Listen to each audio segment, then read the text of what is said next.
Sebelum kita membahas tentang kisah Nabi Hud alaihissalatu wassalam, kita akan menarik kisah tentang kota Iram dan hubungan mereka dengan kaum Ad.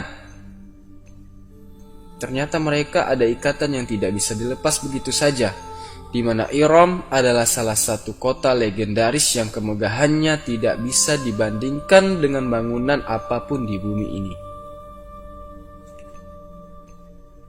Dan kota Iram sendiri, sebagian riwayat dikenal dengan kota yang terpendam selama ribuan tahun di dalam bumi.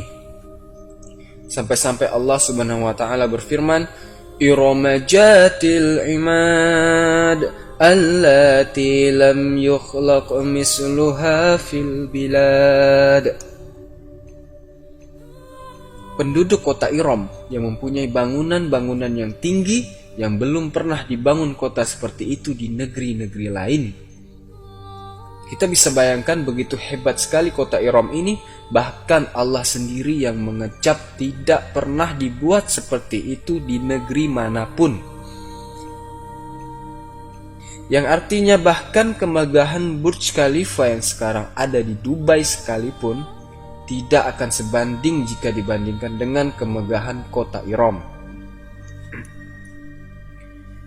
Kota Iram dibangun oleh Shaddad bin Ad bin Aus bin Aram bin Sam bin Nuh alaihissalatu wassalam. Diriwayatkan bahwa Shaddad bin Ad mempunyai anak keturunan yang sangat banyak.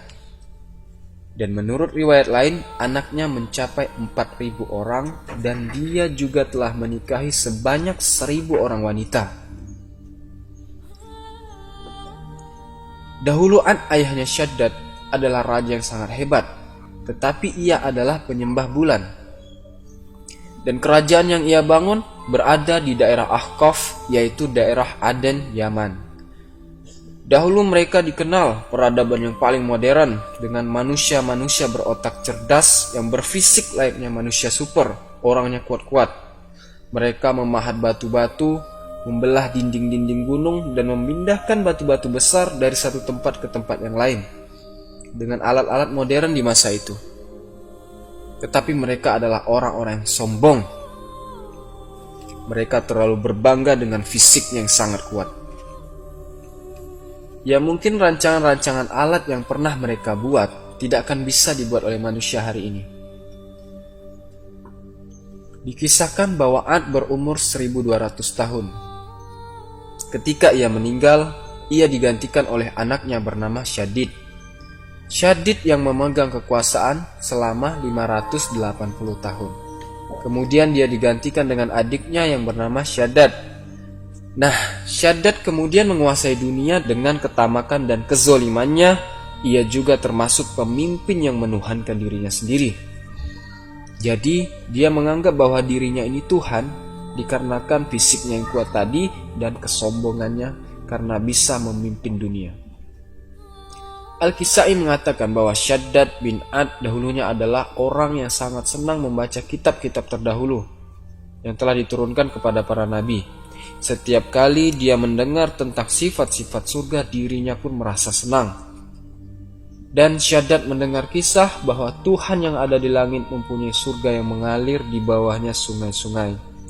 Bangunan-bangunan di dalam surga terbuat dari emas dan perak. Bebatuan surga adalah batu permata dan mutiara. Tanahnya wangi kasturi serta diisi dengan bidadari-bidadari yang cantik yang sangat menawar hati. Segala fasilitas terbaik dan kenikmatan tertinggi ada di dalam surga. Maka timbullah di dalam hati seorang Shaddad untuk membuat tiruan surga di bumi. Karena dia berpikir dan dia yakin bahwa dia bisa menciptakan surga di bumi dengan harta yang ia miliki, dengan jabatan yang ia miliki. Dikumpulkannya lah menteri-menterinya yang berjumlah sebanyak 1.000 orang bersama arsitek dan ahli bangunan terbaik untuk merancang surga impian Shaddad. Maka bergeraklah semua arsitek dan ahli bangunan mencari tanah yang tepat untuk membuat surga impian Shaddad tersebut. Sebagian riwayat mengatakan mereka mencari tanah yang tepat itu sekitar selama 10 tahun lamanya mereka mencari. Dan pada akhirnya mereka menemukan tempat yang tepat, yaitu di daerah Aden, Yaman. Di sana terdapat sungai-sungai yang tidak terlalu besar dan tidak terlalu kecil, dan tanahnya pun sangatlah subur. Maka dimulailah proyek pembangunan surga dengan melibatkan para arsitek dan ahli bangunan dari penjuru dunia. Kala itu, untuk memenuhi kebutuhan emas dan perak sebagai lapisan bangunan, agar benar-benar mirip dengan surga milik Tuhan yang berada di atas langit, maka Syaddad pun memerintahkan prajuritnya untuk mengumpulkan semua emas dan perak serta batu-batu mutiara dari setiap orang yang ada di bumi ini. Kata Syaddad, siapapun yang melawan harus dibunuh. Bayangkan, ngeri sekali pemimpin seperti ini. Inilah obsesi paling gila yang pernah dimiliki oleh manusia. Pada akhirnya kota surga itu pun selesai dikerjakan, dan hampir memakan waktu selama 100 tahun. Dan riwayat lain mengatakan 300 tahun. Bangunan yang terbuat dari batu berlapis emas dan perak yang berjejer-jejer di kota itu, sungai-sungai yang diatur sedemikian rupa sehingga sangat indah dihiasi dengan bunga-bunga berwarna-warni. Mutiara-mutiara dan batu permata ditebarkan ke dalam sungai-sungai sebagai kerikil dan pasirnya. Minyak kasturi dan minyak ambar disiramkan di setiap sudut-sudut kotanya. Kalau kita bayangkan, benar-benar bangunan yang sangat menakjubkan, yang belum pernah dibuat dimanapun di bumi ini. Maka, hari peresmian pun telah tiba. Syaddad mengumpulkan orang-orang hebat kerajaannya, serta manusia-manusia di luar kerajaannya pun untuk menyaksikan surga buatannya yang paling megah dan paling hebat di bumi. Ia ingin menyombongkan bahwa ia bisa menciptakan surga di bumi. Sebagai pelengkap, Syaddad pun menyiapkan gadis-gadis muda dan masih perawan untuk dijadikan pelayan-pelayan surga buatannya.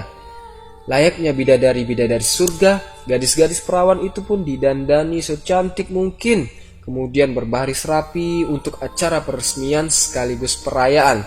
Karena surga telah dibuat di bumi, maka berjalanlah iringan-iringan itu menuju gerbang surga yang dibuat oleh Syaddad.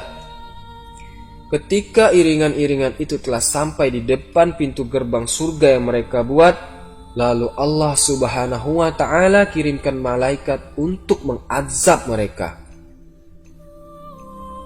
Dan ketika malaikat itu berteriak dengan satu teriakan saja, maka matilah semua orang di sana tanpa terkecuali, habis semua.